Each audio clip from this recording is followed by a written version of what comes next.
Hello வணக்கம், இது உங்கள் ஜேகே மாஸ்டர். இன்றைக்கி நம்ம வீடியோவில் என்ன பார்க்க போகிறோன்னா, நம்ம இன்றைக்கி ரொம்ப முக்கியமான ஒரு இன்ட்ரெஸ்டிங்கான ஒரு வீடியோவில் இருக்கோம்.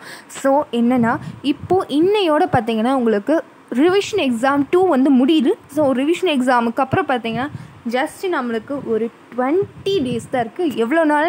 20 நாள் மட்டும்தான் இருக்குது பப்ளிக் எக்ஸாமுக்கு. ஸோ அந்த பப்ளிக் எக்ஸாமுக்கு பார்த்திங்கன்னா நம்ம எப்படி வந்து சீக்கிரம் அந்த 20 நாள்லேயும் நம்ம எப்படி மார்க்ஸ் ஸ்கோப் பண்ணலாம், எவ்வளோ டிப்ஸ் வந்து நம்ம யூஸ் பண்ணலாம், எவ்வளோ ட்ரிக்ஸ் யூஸ் பண்ணலாம், டைம் மேனேஜ்மெண்ட் எப்படி பண்ணலாம் அப்படிங்கிறத எல்லாமே பேஸ் பண்ணி தான் இந்த வீடியோவில் ஃபுல் அண்ட் ஃபுல் இருக்குது. ஸோ இந்த வீடியோவை கடைசி வரைக்கும் பாருங்கள். கடைசி லாஸ்ட் இம்பார்ட்டண்ட் டிப்பு வந்து ரொம்ப யூஸ்ஃபுல்லாக இருக்கும். அந்த டிப்பு தான் நான் யூஸ் பண்ணேன். நான் நல்ல மார்க் வாங்கினேன். ஸோ அதே போல் நீங்களும் எல்லோரும் நல்ல மார்க் ஸ்கோப் பண்ணணுன்னா அந்த டிப்புக்காக லாஸ்ட் வரைக்கும் இந்த வீடியோவை பாருங்கள். ஸோ ஃபர்ஸ்ட்டு பார்த்தீங்கன்னா நம்மளுக்கு டைம் பார்த்திங்கன்னா April 6 April 5 நம்மளுக்கு எக்ஸாம் முடிஞ்சிடுச்சு, ரிவிஷன் எக்ஸாம். சரி, 6 வரைக்கும் கொஞ்சம் பிரேக் எடுத்துக்கலாம். ஏன்னா இவ்வளோ நாள் ரிவிஷன் எக்ஸாம்ஸ் கண்டினியூஸாக போய்ட்டுருந்துச்சு. இவ்வளோ நாள் ப்ரிப்பேர் பண்ணிங்க ரிவிஷன், அதாவது April 6 வரைக்கும் நம்ம கொஞ்சம் பிரேக் எடுத்துக்கலாம். பட் ஸ்டார்டிங் April 6லேருந்து April 25 வரைக்கும் தான் நம்மளுக்கு டைம். ஏன் April 25னா அதுக்கப்புறம் நம்மளுக்கு ப்ராக்டிக்கல் எக்ஸாமினேஷன்ஸ் வந்து கண்டக்ட் பண்ணிடுவாங்க. ஸோ நம்ம ப்ராக்டிக்கல் எக்ஸாம்ஸ்க்கு ப்ரிப்பேர் பண்ணணும், அதுக்கான ஷெட்யூல் இருக்கும். அதனால் அது கொஞ்சம் பிஸியாக போயிடும்.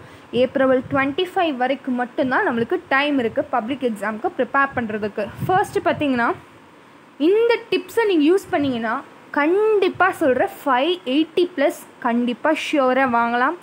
சென்டமும் வாங்கலாம். கட் ஆஃப் பார்த்திங்கன்னா 195 எபோவ் வந்து நீங்கள் வாங்கலாம். இப்போது நான் டைம் மேனேஜ்மெண்ட் இந்த 20 நாளை எப்படி வந்து நம்ம யூஸ் பண்ணலாம் அப்படிங்கிறத பற்றி ஸ்ப்ளிட் பண்ணி வச்சுருக்கேன். எவ்வளோ நாள் வந்து எந்தெந்த சப்ஜெக்ட் படிக்கலாம் அப்படிங்கிறது எல்லாமே வந்து ஸ்ப்ளிட் பண்ணி வச்சுருக்கேன். தமிழ் பார்த்திங்கன்னா 2 நாள் டைம் போதும், இங்கிலீஷ்க்கு 2 நாள். நான் சொல்கிறது என்னென்னா ஓவராலாக கம்ப்ளீட் பண்ணுறதுக்கு 2 நாள், அதே போல் தான் இங்கிலீஷ்க்கு 2 நாள். மேக்ஸ்க்கு பார்த்திங்கன்னா குறைஞ்சது 5 நாள் வேணும். ஆனால் 5 நாளுங்கிறது பத்தாத ஒரு விஷயம். ஒவ்வொரு சம்மும் நீங்கள் ஒவ்வொரு சம்மும் போட்டு பார்க்கணுன்னா பத்தாத ஒரு விஷயந்தான் 5 நாள். ஆனால் நம்மளுக்கு இருக்கிற இந்த குறைவான நேரத்தில் வந்து நம்ம பயன்படுத்தக்கூடிய நேரம் வந்து மேக்ஸ்க்கு ஜாஸ்தி. அதனால் மேக்ஸ்க்கு வந்து 5 நாள். ஃபிசிக்ஸ்க்கும் அதே போல் தான். ஃபிசிக்ஸை பொறுத்த வரைக்கும் பார்த்திங்கன்னா டெரிவேட்டிவ்ஸ் எக்கச்சக்கமாக இருக்குது. அது எல்லாமே நம்ம ப்ரிப்பேர் பண்ணும்போது நம்மளுக்கு 5 நாள் கண்டிப்பாக சாலிடாக வேணும். நெக்ஸ்ட்டு வந்து கெமிஸ்ட்ரிக்கு 4 நாள் போதும். ஏன் இதுக்கு 4 நாள்னால் நம்மளுக்கு ஃபிசிக்ஸ் மேக்ஸ் ரொம்ப மெயின் இது கெமிஸ்ட்ரி விட. ஸோ அதனால தான் கெமிஸ்ட்ரிக்கு 4 நாள் கொடுத்துருக்கோம். இப்போ கம்ப்யூட்டர் சயின்ஸாக இருந்தால் 2 நாள், பயாலஜியாக இருந்தால் 2 நாள். ஏன் பயாலஜிக்கு கம்மியாக கொடுத்துருக்கேன்னா நம்மளுக்கு வந்து மேக்ஸ், ஃபிசிக்ஸ், கெமிஸ்ட்ரி வந்து மோஸ்ட் இம்பார்ட்டன்ட். ஸோ அதனால் நான் பயாலஜிக்கு கம்மியாக கொடுத்துருக்கேன். அதனால் அந்த 2 நாளாக கவர் பண்ணுறதுக்கு பாருங்கள். ஸோ இதுதான் நான் வந்து ப்ரெடிக்ட் பண்ண டைம் மேனேஜ்மெண்ட் ஃபார் 20 days. 20 நாளைக்கு எப்படி நம்ம டைம் வந்து ஸ்ப்ளிட் பண்ணலாம் ஃபார் ஈச் சப்ஜெக்ட் அப்படிங்கிறத பற்றி தான் பார்த்தோம். நெக்ஸ்ட்டு பார்த்திங்கன்னா நெக்ஸ்ட்டு வரப்போகிறது எல்லாமே வந்து மோஸ்ட் ஸ்டடி டிப்ஸ் தான். இம்பார்ட்டன்ட் ட்ரிக்ஸ் வந்து லாஸ்ட் பாயிண்ட் பார்த்திங்கன்னா மோஸ்ட் இம்பார்ட்டன்ட் டிப்ஸ் அது. ஸோ கரெக்டாக இந்த லாஸ்ட் வரைக்கும் இந்த வீடியோவை பாருங்கள். அப்போது நான் உண்மையாக ஒரு விஷயம் சொல்ல போகிறேன். அந்த விஷயத்தை நீங்கள் யூஸ் பண்ணிங்கன்னா கண்டிப்பாக நீங்கள் 580+ இல்லை 590+ வாங்கலாம். ஸோ அது உண்மையான ஒரு லாஸ்ட்டு அந்த பாயிண்ட்டு மட்டும் இருக்குது. அந்த பாயிண்ட்டை நீங்கள் அந்த டிப்பை கேட்கணுன்னா லாஸ்ட் வரைக்கும் வீடியோவுக்கு மறக்காமல் பாருங்கள். ஸோ ஃபர்ஸ்ட்டு பார்த்திங்கன்னா ஃபர்ஸ்ட்டு ஸ்டெப் என்னென்னா ஷெட்யூலை ப்ரிப்பேர் பண்ணணும். அதாவது இந்த டைமுக்கு இதை படிக்கணும், இந்த டைமுக்கு இந்த சப்ஜெக்ட் படிக்கணும், இந்த டைமுக்கு இந்த கான்செப்டை கவர் பண்ணணும் அப்படின்ட்டு ஒரு ஷெட்யூல் வந்து நீங்களாக வந்து உருவாக்கணும். அதுக்காக தான் April 5 அதாவது எக்ஸாம் முடியுதுன்னா ஆஃப்டர்நூன்லேருந்து April 6 மார்னிங் வரைக்கும் உங்களுக்கு டைம் இருக்குல்ல, அந்த டைமில் ஷெட்யூலை ப்ரிப்பேர் பண்ணுங்கள். உங்களுக்கான ஷெட்யூலை நீங்கள் தான் ப்ரிப்பேர் பண்ணணும்.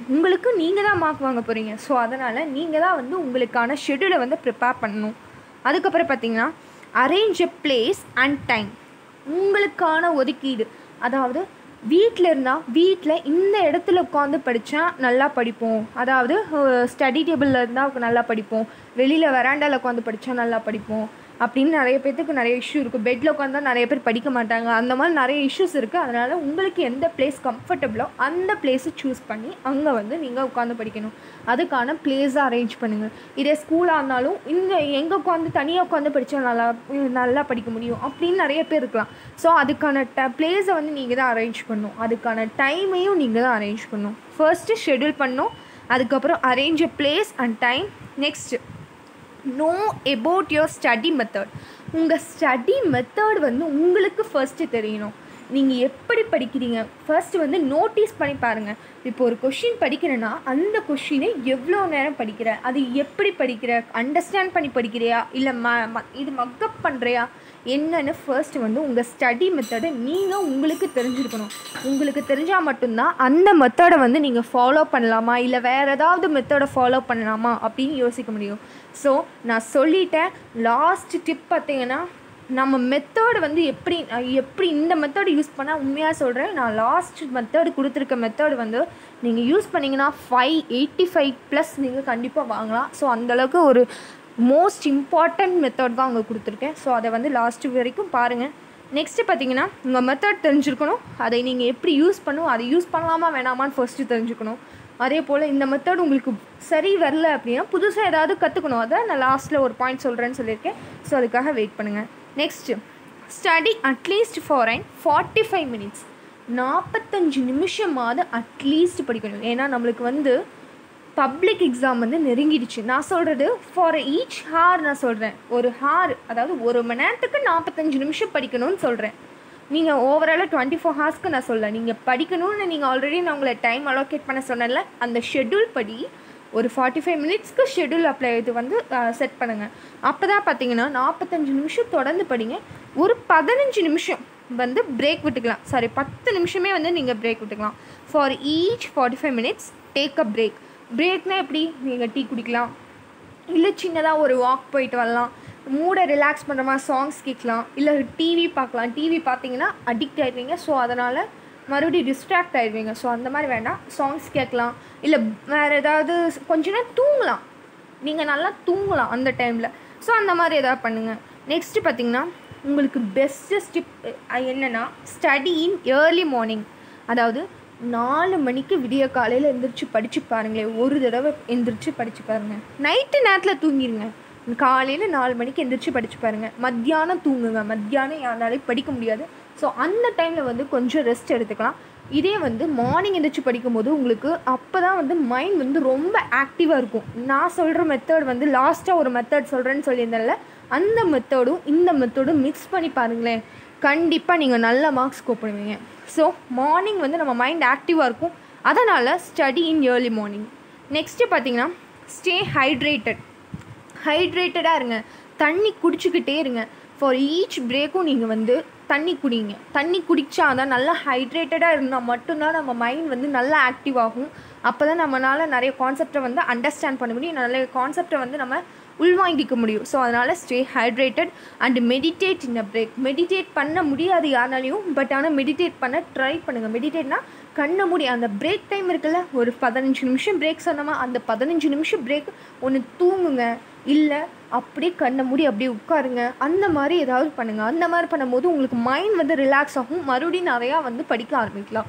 ஸோ இதுதான் வந்து மோஸ்ட் இம்பார்ட்டன்ட் டிப். அதுக்கப்புறம் பார்த்திங்கன்னா set specific goals for each study session. நான் சொன்னேன்ல ஒவ்வொரு செஷனும் வந்து 45 minutes இருக்கணும்னு சொன்னேன். அதே போல் அந்த ஒவ்வொரு ஸ்டடி செஷன்லேயும் வந்து ஒரு கோல் வந்து செட் பண்ணுங்கள். ஏதாவது இந்த டைம், அதாவது இந்த செஷன் அப்போ நான் இந்த டாப்பிக்கை கவர் பண்ணிக்கணும், அந்த மாதிரி வந்து ஒரு ஸ்பெசிஃபிக் கோல்ஸை வந்து செஷன் இதில் வந்து இது பண்ணுங்கள். அதுக்கப்புறம் பார்த்திங்கன்னா ரிவார்ட் யுவர் செல்ஃப். அந்த கோலை நீங்கள் அச்சீவ் பண்ணதுக்கப்புறம் உங்களுக்கான ஒரு ரிவார்ட் கொடுத்துக்கோங்க. ஒரு சாக்லேட் சாப்பிட்றதா இருக்கட்டும், அந்த மாதிரி எதுவும் ஒன்று உங்களுக்கான ஒரு அது மகிழ்ச்சியூட்டும் விதமாக வந்து அந்த ரிவார்ட் கொடுத்துக்கோங்க. ரிவார்ட் பண்ணிக்கிட்டிங்கனாலே போதும். நெக்ஸ்ட்டு வந்து செல்ஃப் எக்ஸ்ப்ளனேஷன். இதுதான் வந்து மோஸ்ட் பெஸ்ட்டு டிப்னே சொல்லலாம். அதாவது நீ ஒரு கான்செப்ட் படிச்சிருப்பேன், அந்த கான்செப்டை நீயே வந்து இன்னொருத்தவங்களுக்கு சொல்லிக் கொடுக்கும்போது அது ஆட்டோமேட்டிக்காக உங்கள் மனசில் வந்து கரெக்டாக பதிஞ்சிடும். ஸோ அதனால தான் வந்து செல்ஃப் எக்ஸ்ப்ளனேஷனுங்கிறது ஏன் செல்ஃப் எக்ஸ்ப்ளனேஷன் கொடுத்தனா, நீங்கள் மற்றவங்களுக்கு சொல்லிக் கொடுக்கலாம், ஆனால் அதுக்கும் உங்களுக்கு டைம் இருக்கும், ஆனால் அடுத்தவங்களுக்கு அது கேட்குறதுக்கு டைம் இருக்குமான்னு தெரில. சில பேருக்கு எல்லாத்துக்கும் தெரிஞ்சிருக்கலாம் அந்த கான்செப்ட். அதனால் என்ன பண்ணுங்கள், உங்களுக்கு நீங்களே வந்து ஒரு டீச்சராக அஷ்யூம் பண்ணிவிட்டு நீங்களே வந்து அதை எக்ஸ்பிளைனேட் பண்ணும்போது அது வந்து ரொம்ப மோஸ்ட் யூஸ்ஃபுல். அதாவது அது மறக்கவே மறக்காது. உங்களுக்கு நீங்களாக ஒரு விஷயத்தை வந்து ஒருத்தவங்களுக்கு சொல்லிக் கொடுக்கும்போது அது மறக்கவே மறக்காது. ஸோ இது வந்து ரொம்ப மோஸ்ட் யோர் செல்ஃப். அதுக்கப்புறம் பார்த்தீங்கன்னா மோட்டிவேட் யோர் செல்ஃப். இப்போது டீமோட்டிவேட் ஆகிட்டீங்கன்னு வச்சுக்கோங்க, படிக்கவே தோணலை, என்ன பண்ணுறது அப்படின்னு. அப்போ அந்த டைமில் உங்களவே நீங்களே தான் மோட்டிவேட் பண்ணிக்கணும். நெக்ஸ்ட்டு நம்ம என்ன பண்ண போகிறோம், எந்த காலேஜ் சேர போகிறோம், அதுக்கான மார்க் எவ்வளோ வாங்கணும், இதெல்லாம் பற்றி யோசிங்க. பேரண்ட்ஸ் எவ்வளோ கஷ்டப்படுறாங்க, இது எல்லாமே யோசிக்கணும். எவ்வளோ ஃபீஸ் கட்டியிருக்காங்க, இவ்வளோ கஷ்டப்பட்டு ஃபீஸ் கட்டினாங்க, அதே போல் எவ்வளோ காலேஜுக்கு வந்து எவ்வளோ ஃபீஸ் கட்ட போகிறோம், அதை பற்றி எல்லாமே யோசிங்க. எந்த கோர்ஸ் கிடைக்கணும், இந்த கோர்ஸ் கிடைக்குமா கிடைக்காதா, அது எல்லாமே யோசிக்கும் போது ஆட்டோமேட்டிக்காக நீங்கள் வந்து மோட்டிவேட் ஆகிடுவீங்க. So motivate yourself. Next பார்த்திங்கன்னா இந்த கொஷின்ஸை வந்து ஃபர்ஸ்ட்டு கவர் பண்ணணும். அதாவது டயக்ராம் பேஸ்டு கொஷின்ஸ், அப்புறம் இம்பார்ட்டன்ட் கொஷின்ஸ், அதுக்கப்புறம் பிடிஏ கொஷின்ஸ், கவர்மெண்ட் கொஷின்ஸ். இந்த கொஷின்ஸ் எல்லாமே, அதாவது PTA questions, government questions, important questions எல்லாமே வந்து நம்ம சேனலில் வந்து அப்லோட் பண்ணியிருக்கோம். ஸோ அதை பார்க்காதவங்களுக்கு அந்த வீடியோஸோட லிங்க்கை வந்து டிஸ்கிரிப்ஷனில் கொடுக்குறேன், மறக்காமல் அந்த வீடியோஸ் எல்லாம் போய் பாருங்கள். ஸோ ஃபர்ஸ்ட் வந்து இந்த கொஷின்ஸ் எல்லாமே வந்து கவர் பண்ணிடுங்க. ஃபர்ஸ்ட் இதே கவர் பண்ணிட்டீங்கனாலே ஆட்டோமேட்டிக்காக நீங்கள் வந்து என்ன ஒரு 55% வந்து ஹோல் சிலபஸை கம்ப்ளீட் பண்ண மாதிரி ஆகிடும். ஸோ அப்போ பேலன்ஸ் இருக்க அந்த 45% தான் நம்ம படிக்கிற மாதிரி இருக்கும். அதனால் இதை வந்து ஃபர்ஸ்ட் வந்து கவர் பண்ணிடுங்க. நெக்ஸ்ட்டு பார்த்தீங்கன்னா 13th பாயிண்ட் நான் சொன்னல, லாஸ்ட் பாயிண்ட் என்னென்னா understand a concept by mind reading. Mind reading அதாவது இப்போ ஒரு விஷயத்தை படிக்கிறேன், இப்போ ஒரு கான்செப்டை படிக்கிறேன்னா தயவு செஞ்சு ஒரு தடவைக்கு 100 தடவை, அதாவது ஒரு தடவைக்கு 3 தடவை வந்து அந்த கான்செப்டை மைண்டால் ரீட் பண்ணு. மைண்டால் ரீட் பண்ணால் என்னென்னா, வாய் விட்டு படிக்காத, வாய் விடாமல் நீ வாட்டுக்கு மனசுலேயே வந்து ரீட் பண்ணிட்டு வா. இப்போ ஒரு கான்செப்ட் படிக்கிற அந்த கான்செப்டை டாப் டு பாட்டம் ஒரு 3 டைம்ஸ் ரீட் பண்ணும்போது உனக்கான ஒரு ஐடென்டிஃபிகேஷன் கிடச்சிரும். இந்த கான்செப்டில் இதுதான் இருக்குது அப்படின்னு ஒரு இது கிடச்சிரும். ஒரு ஐடியா கிடச்சதுக்கப்புறம் மறுபடியும் அது 3 தடவை படிக்கும்போது ஆட்டோமேட்டிக்காக அந்த கான்செப்ட் புரிஞ்சிடும், நீயே ஓனாக எழுத ஆரம்பிச்சிடுவேன். ஸோ இதுதான் வந்து மோஸ்ட் இம்பார்ட்டன்ட் டிப். இந்த டிப்பையும் ஏர்லி மார்னிங்கில் நீங்கள் 4 மணிக்கு எழுந்திரிச்சு இந்த டிப்பை ஃபாலோ பண்ணி படிச்சிங்கன்னு வச்சுக்கோங்க, கண்டிப்பாக 585+ மார்க்ஸ் வந்து நீங்கள் ஸ்கோர் பண்ணலாம். ஸோ ஜஸ்ட் அந்த கான்செப்டை வந்து என்ன பண்ணுறீங்க, மைண்ட் ரீடிங்னால் நம்ம வாய் விட்டு படிக்காமல் மனசால் அதை வந்து நான் 3 தடவை ரீட் பண்ணுறோம். அப்படி ரீட் பண்ணும்போது ஆட்டோமேட்டிக்காக அந்த கான்செப்ட் வந்து நம்மளுக்கு அண்டர்ஸ்டாண்ட் ஆகிடும். ஸோ அப்படி படிச்சிங்கன்னா அது வந்து ரொம்ப யூஸ்ஃபுல்லாக இருக்கும். நெக்ஸ்ட் அவ்வளோதான். All the best. Thank you for watching this video. Enjoy each class with a smile. Please subscribe, like, share and comment. Thank you for watching this video.